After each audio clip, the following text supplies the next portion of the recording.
Olá! Quem foi a esposa de Caim? Para buscarmos supostamente a resposta a essa pergunta, devemos, em primeiro lugar, levantar o texto.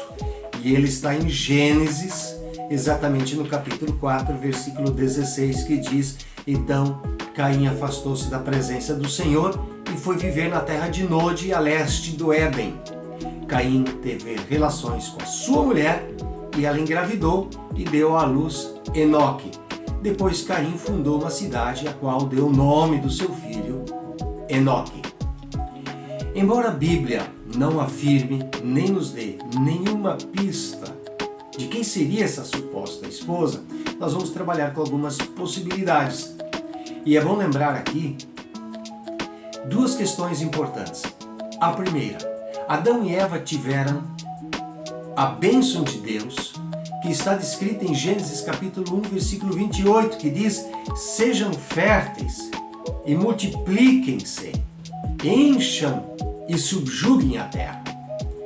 Então isso significa que Adão e Eva tinham um potencial muito grande de procriação.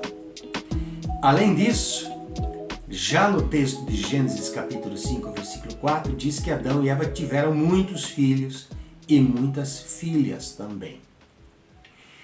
Então, significa que Adão e Eva tiveram uma grande família composta de homens e mulheres. Em segundo lugar, Adão viveu 930 anos. Então nós não sabemos em que tempo, em que data, em que momento, historicamente, Caim se casa.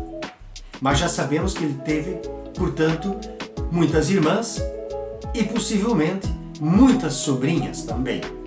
Embora que, é bom lembrar aqui que as mulheres nunca eram, salvo raras exceções, mencionadas nas genealogias hebraicas. Então, claro que por isso não aparece o nome das filhas de Adão nelas. Pensando assim, entendemos que Caim se casou, claro, como já vimos, com uma irmã, com uma sobrinha. Mas um fato curioso em tudo isso é que Deus proibiu mais adiante o casamento entre familiares, entre parentes bem próximos. E isso possivelmente por causa do DNA, que já estava sendo modificado.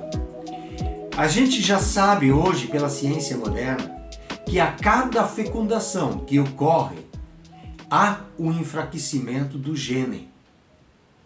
Então, toda vez que há uma multiplicação familiar, ou seja, do pai para o filho, do filho para o neto, do neto para o bisneto e assim por diante, já o bisneto não tem a mesma força genética que o pai lá no começo, o bisavô no começo teve. Então, quanto mais jovem, menor era a resistência agora para que houvesse anormalidades genéticas.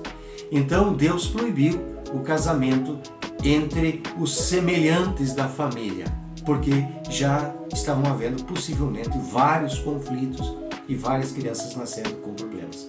Está lá em Levítico capítulo 18, versículo 6 em diante, a proibição que Deus coloca para que não haja mais anormalidades genéticas nos casamentos consanguíneos. Resumindo, com certeza a esposa de Caim, não mencionada propositalmente, ela foi uma sobrinha ou uma irmã. Se você gostou do conteúdo, deixe o seu comentário, o seu like, compartilhe. Deus te abençoe grandemente, em nome de Jesus.